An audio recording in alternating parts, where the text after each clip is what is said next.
Uh-oh. Hi, everybody. It's Captain Eric. And I think our host, Captain Ron, just blew himself up. So I'm hoping that he will be back in short order. We have a guest tonight that we're going to talk to, Crystal Lair, and she's hiding out. She's hiding out over here, and she has been in your boat for a long time and extremely nervous for Lyre, and had the unique experience, I believe, looking at her bio once years ago, to be, I don't know, it was her or one of our other guests was on an airplane with an engine failure. So a truly terrifying experience. But nevertheless, she went to Las Vegas with her husband a week or so ago and only lost $60, which is the most important part of the story, and had a fabulous time. And she either came out of Raleigh, Durham, or Charlotte or something like that. So it was a fairly long airplane ride. And we're going to have her come up and tell her story. I'm going to give Ron about another 30 seconds to reappear. He's got, if you hear a whole bunch of profanity, then he's partially here, but obviously he's got problems. There he is. Hey, I introduced Crystal and gave her backstory and said if I was going to give you another 60 seconds to reappear, and if you didn't, then I was going to go ahead and have Crystal talk to some people. Okay, well, that was quite of a rude opening. I clicked on the thing and it said, "You're live," and I was dead. Yeah, the whole time said, "I'm the host now," and I thought, well, I didn't hear a thump hitting the floor. I guess I better go. Never a dull moment. I tell you, Eric, you know, and it's just the way of the world. So be it. Well, okay. Hello, everybody. I am live now. I was live before, but not live. And welcome to another edition of Fearless Flight Live with your hosts, me, Captain Ron, and Captain Eric. Our other two people are Dieter. Thought he had a test for COVID and he thought he was getting it, but it turns out his test was negative, so that's good. But he was experiencing some sluggishness and some tiredness, so we just gave him the night off. And Diane is somewhere out back east on layover, and so it'll just be us. And as as Eric mentioned, we have a guest tonight, Crystal Hiller, with us, and so we just wanted to welcome everybody. And as you know, let me open the slides here. This is Fearless Flight Live. It is a show that we have put together for people who have a fear of flying, people who know somebody that has a fear of flying, which is just as common as having a fear of flying. And then some people join us, they just like to talk airplanes and talk about the aviation industry. So regardless of why you're here, we're glad for that. We'd like to do a quick pitch for anybody who is not a member of our Fearless Flight Birds of a Feather private Facebook group. There's the link on the screen there. And if you haven't joined, I would encourage you to go over there. We're up over 1,000 now and growing. And it's a great place to meet up with other people who have the same kind of issues that you have. Some people are new, some people have been in there for a while, and some people are flying fearlessly now.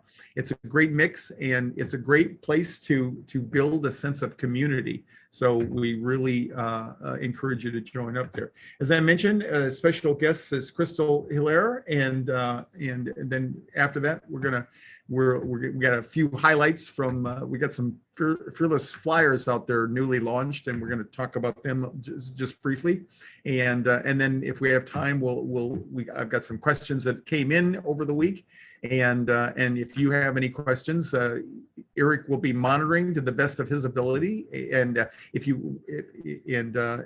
we'll do our best to answer those. If not, we'll pick them up next week. So. Okay, so let's just turn it over to Crystal. Hi, Crystal. How are you? Hello. I'm doing well. How about yourself? Good. Never a dull moment. And so what we want to do is introduce you to everybody. And so they've got your name there. How did you get involved with a couple of characters like Eric and I? That's what we really want to know that. Yeah, so I have been a fearful flyer for probably ever since I became an adult, and I needed to Okay. fly. I flown several times, and it really didn't escalate in terms of my awareness of my fear Yeah. until probably about, I'd say, maybe the last 5 years. And knowing that I had to do some flying for some fun, for some work, I started really finding myself struggling. And So I like to ask, that's a great place to start here. I like to ask Sure. people, what's the why? Because a lot of people have the fear, but you're amongst a really small group, maybe 10%, like the rest of issues in our lives, 10% of the people who actually do something about it, and don't do something about it you have. So what was your why? And you were just touching on that. Yeah, why I decided to get some help. Yeah, why now? Why Yeah. why now? Yeah. So I honestly was just sick and tired of feeling like this. I was really sick of just having breakdowns, of just thinking about these crazy thoughts in my head. And no matter what the statistics said, no matter what anybody told me, in my head, I believed that it was my destiny for something terrible to happen to me on a flight. And I was just sick of feeling that way. I wanted to, I had a new job opportunity that required me to fly a little bit more than I originally anticipated. And we had a global meeting in Vegas. And I wanted to be there to meet the people that I've been speaking with this past pandemic, these people that I've been talking to every day who I've never seen before. And I didn't want to miss that opportunity. And I know that obviously when, you're in these spaces and you have these networking opportunities that can really catapult your career. And so I was sick of it. And then I wanted to have fun. I wanted to enjoy new experiences. And I knew that I deserved that for myself. So I wanted to do something about it. Yeah. And you said that your fear goes back quite a while, or quite a ways, right? Yeah, so I was living in New York at the time, and I flew to California, and I was a little bit younger. And I think you've kind of touched on that previously, where a little bit, as you get older and have more things more important in your life, you start to really just analyze all the things that could go wrong if something happened to you because of all the things you care about. And so at the time, I was fairly nervous, but I, kind of fell asleep on the flight and it was fine. But as I got older, I realized, okay, I'm getting more fearful and I don't know why. And to a point where I just became so obsessed with analyzing everything about flying to a negative degree. And it wasn't helpful for me. It wasn't conducive to a good life. And were you able to fly, prior to just recently, or how did it affect you? So I didn't really fly after that trip in California, which was maybe like 12 years ago. I didn't really fly. Then I went to Europe about like 7 years ago. And I was like, okay, I'm getting really nervous. I'm getting really scared. And I would like cry on the flight. I was holding on to the flight attendants for dear life. They're saints. But I was like, I want to be excited about my trip. I want to be excited about the things I'm going to do. And this is the whole time I would be worried and miserable about the flight there. And then while I was on the trip, I would be worried about the flight back. So I really wasn't like living everything to my best experience. That's a great point, because most people, we think about getting on the airplane, but for most people, they have that experience. They say, ruins the time on the ground there because they're worried about the flight going home. Yeah. And so I didn't travel for several years. And then last year, I had my bachelorette party in Miami, and it was like a 1.5-hour flight where I live. And I was terrified. That was the worst it ever was for me. I was crying, thinking about it days ahead. I was on the flight. As soon as I sat down, crying. It was not a fun experience. And at that point, I was like, okay, I'm sick of it. And that's kind of a terrible deal. If you'd have been interviewed by the police and you would have said, what are you doing? And you're saying, I'm going to my bachelorette party while you're crying your eyes out. It would have sounded like a little bit of a fishy story, and they might want to interview you a little further. There's no crying in bachelorette parties. Yeah, exactly. It's supposed to be fun. And when you reached, where was it us you reached out to? I think you did a 15-minute coaching session. Was that Yeah. So how did you find us, Crystal? Just thought it yeah. start with, yeah. So I just started Googling, and then you came up and you were like the celebrity of the Fearless Whisperer. And so I was like, okay. And then it was so like refreshing to be able to actually have access to you. Yeah. And so we had our coaching session, and that was around my flight to Miami, and you were super helpful. I think at the time I was like, okay, like I just had a conversation. I'm going to be totally fine. I don't need any other tools, and it's going to be great. And I didn't realize how much more prepared I needed to be. And so this time around, I was like, no BS. I'm going to follow Captain Ron's rules. I'm going to do what I need to do. And I honestly am like so happy I did that. Yeah. And so how do you remember how long ago we first talked? I think it was past September. It was this past, yeah. So, and we had our conversation. It was super helpful, super insightful. Yeah.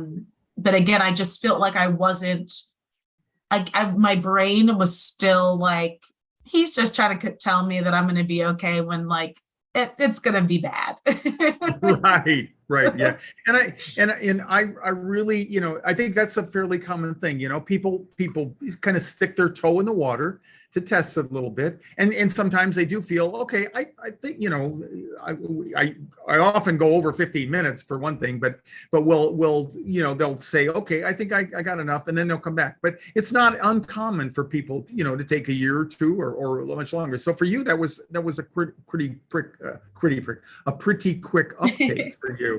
And that, was there any obstacles when, that you can think of that, when you thought about doing it, and then he said, nah. And I heard what you said about, I think maybe I got it. And then it turns out you didn't, but any other obstacles over the years that kept you from trying to get help? I think it was just more so kind of like pretending it didn't exist because of embarrassment. Yeah. I think every time I would talk to my friends, I'd be like, yeah, it's fine.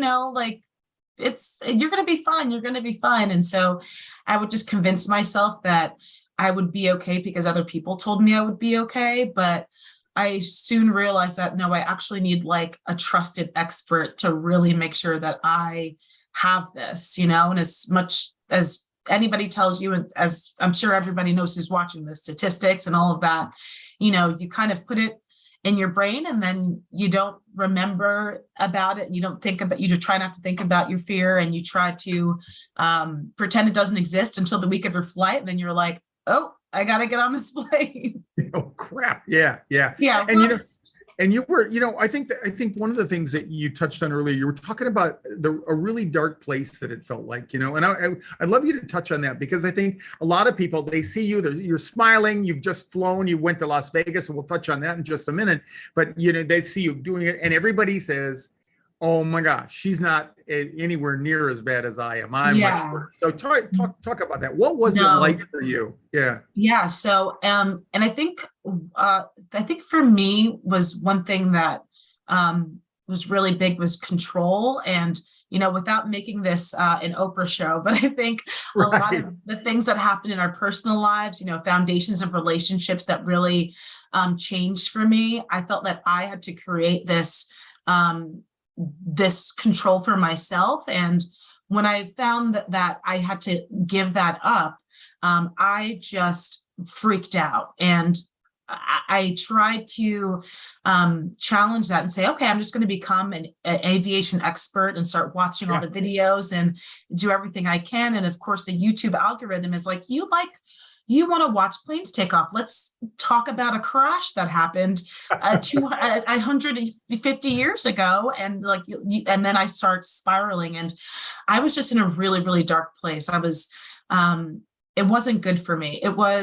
I would just be eating dinner and thinking about a flight that I had to take in 2 months and start bursting into tears, and really felt like I was living in, this trauma that I was interacting with it and reliving it every single day that I could. Yeah. And I was just not happy. Yeah. It was miserable. And that was again part of the reason why I wanted to get help. It was depressing. And I didn't want to have that for myself. And I know how that feels for people who are here too. It feels like you're so stuck in it and you're like, I just deserve this. I just deserve to feel like this, and there's nothing that's going to happen. And it's not fun. Yeah. And that's a really good point when you talk about how you can start just mulling that over and over in your mind, repeating it and ruminating in it and not be able to get out of it, and we say that, the more you fly, the better you get, but it's only going to be it's like practicing, perfect practice makes perfect. But if you don't practice new techniques and strategies, you're just going to become really good. In the case of golf, you just become a really good duffer, if you don't have any help and all that. So, and it doesn't necessarily have to be with Fearless Flight, but you have to learn a way to recycle your thinking, to change the way you think, because the stories we tell ourselves that when we get triggered, and then our attention gets captured, and then you're just in the same obsessive compulsive thought loop. So as we did a coaching session together, and then why don't you tell everybody just what was that like from the time you decided to do that until you made your flight last week? Yeah, so we our coaching session was really, really helpful. I'm sure, again, people watching, they talk about, okay, well, I saw this video about this crash, or I saw this thing with this interaction and whatever thing. And so you were super helpful, really addressing each of my specific concerns. And then just really identifying what are my main triggers, right? And then counteracting that with specific tools.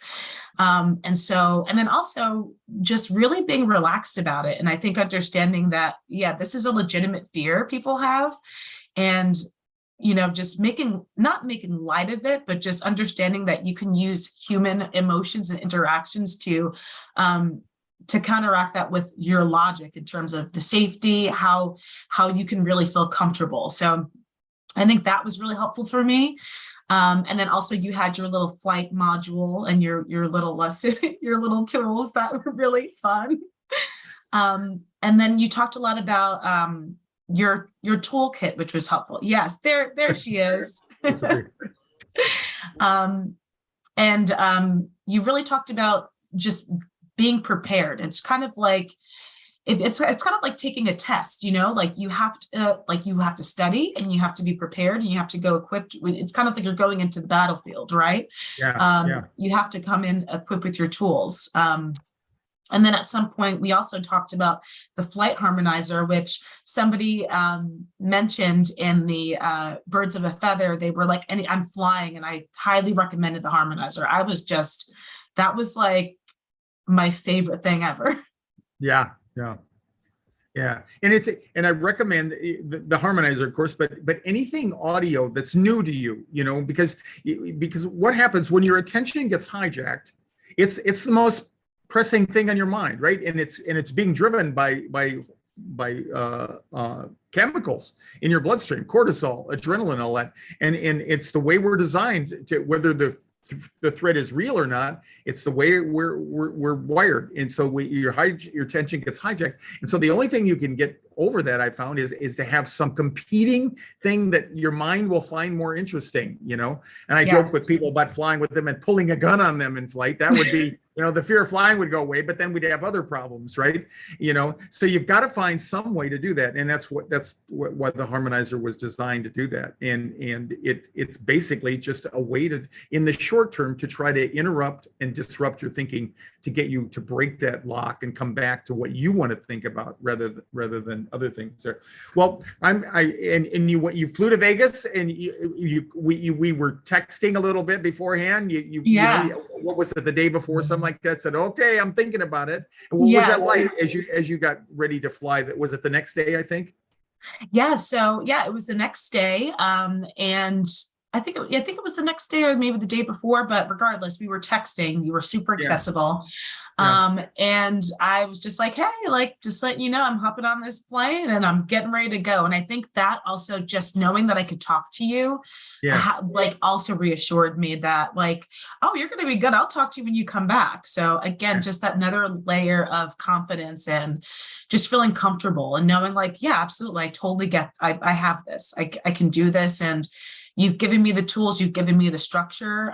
Following the steps is super important to be successful. And yeah, it was really nice. It was like, okay, my friend's here. He's got my back. And I think you said that you guys got separated. You and your husband made the trip together. And so so a lot of the things, you know, any sound, anything out of the ordinary, somebody moving weirdly in the airport, you know, can trigger me. I'm like, oh my God, why is that person looking this way? Oh my goodness, this is an omen. And so what ended up happening was the flight was full, but somehow my husband and I, our seats got separated. And I was normally I'd be like, oh my God, this is a sign. But I was just like, okay, like it is, these normal things happen.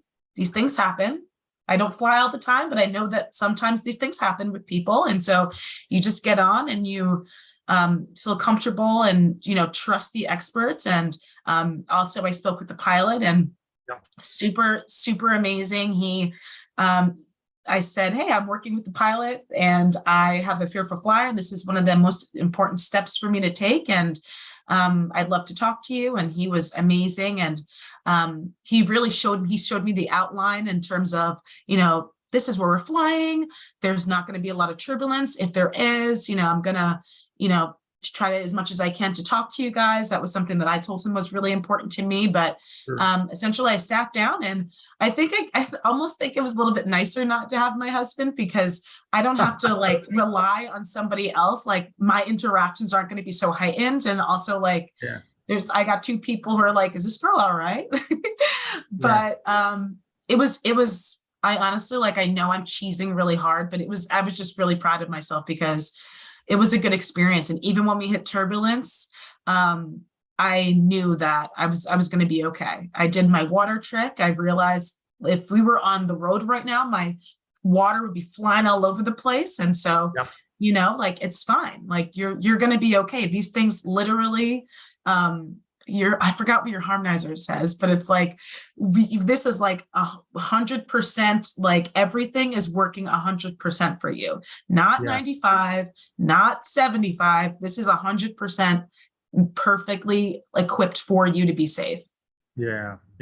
Well, congratulations, Crystal. I mean, it really is awesome. It's one of the many treats I get at doing this, is talking to you, and just even the emails when you got back. You know, your emails were exuding confidence and the joy that you guys had out there. So I'm really glad for that. Let's just stay with us if you'd like to, and we may get a question or two here. But I wanted to not only you made history this last week, but we had some other people that did that. And I'm just going to run through a couple of people and a quick shout out to them, although both of them are off enjoying themselves. So I'm not sure that they'll have to look at the replay because so let me our people, you really spoke to our people and are very well spoken, and one of them said, Crystal, you're a badass. So oh my God, thank you. I love it that you beat that into submission for the trip. So good on you. You really are. Yeah, that's a technical term. Yeah, you're a badass. I think so, right? Yeah, I definitely, after I got off, I was like, I kicked that flight's ass. I was like, I did that. You did. You really did. And here's Tom. Now, anybody who's been following us since last June, Tom's been on as a guest, and he got to the point where about 2 or 3 times he said, I can't do this. He got off flights. He just came up. He's watching. And oh my gosh! Oh my God! That means it's got to be like 3 in the morning or something. Tom, hey Tom, he's in Krakow. Oh, that is so cool. Hey, well, welcome. Congratulations, Tom. I had to tell the world about you because you've been sharing all this with me, the texts and the emails that have been going back and forth. So he sent me these, and there's a way to go. Like like Tom is, they're sitting there in style. If you got to go a long distance, and by the way, he's visiting his family in Poland. He's from Poland originally, and he hadn't been back for quite a few years, I think. And we'll probably have him on in the future and have him talk about his experiences. But he had a breakthrough. He had an aha moment, and just in the last month to 6 weeks, he's become a flying fool. And I like this picture here. This is a I think a 777 because Eric and I got a buddy who flies this, and they've got a camera up in the tail for operational reasons, but then they do pipe it to the people in back there. So it's kind of cool to see to get that view in there. And then we had another one. We had another successful flyer this week. Literally just on Sunday, I believe she flew. Colleen O'Connor. She took the 201 course. And then we did just a brush up coaching session last week as she was preparing to fly to Ireland. And with a name like Colleen O'Connor, it's not, you don't have to be too hard to see that she's Irish. And she just had just the most amazing flight. And she's really conscientious. I told her to text me whatever, and she said, I didn't want to text you because I didn't want to wake you up. Well, believe me, you don't have to worry about that, Colleen, because when I sleep, it's pretty sound. So don't worry about that. But anyway. Tom gave us a correction and said that camera, that tail view was in an A350. A350, yeah. So in those bigger airplanes, they do that, and so it's a cool view. Anyway, Colleen, I wanted to pass this along. She had about 5 years ago, this is what set her fear. She flew to Italy to see her sister and husband who were living there. And she took off from Rome, and they actually had an engine failure, quit on takeoff, which is so rare, and even rarer that you would experience it as a passenger. And it was something that traumatized her, and she just couldn't bear the thought of getting over that and getting on an airplane. So kudos to her, kudos to Tom, and kudos to Crystal. All of you, you're just my heroes. It's inspirational to hear what you guys have accomplished. And here's a little, this was a seat back view. Most of the airliners now, the wide body airliners that go across the pond, they all have these progress charts there, and so you can see she was just about to let down into Dublin there when she took a screenshot of it. I have to issue a correction. When you disappeared, I was caught by surprise so badly I saddled Crystal with the engine failure, not Colleen, and not that it matters one way or the other, but Colleen was the one who was trying to come off the island years ago and experience that. And as Ron said, that's a gross statistical aberration to and here was her final text to me. She wrote over on Aer Lingus and made it to Ireland. So we just want to really applaud her and all the success that collectively you guys bring to us tonight. And again, I just am so proud of you, Crystal. It's just amazing to see you come on the show like this and be so open with everybody. It really helps and inspires people out there. There's just no getting around that. So anyway, any words of wisdom, Crystal, to people out there who are saying, oh, she wasn't as bad as me, and No, seriously, if anybody, I'm sure you can hit me up. I'm in the Fearless Flying group, but I know that people probably say this all the time. And if I could do it, you can do it. No, seriously.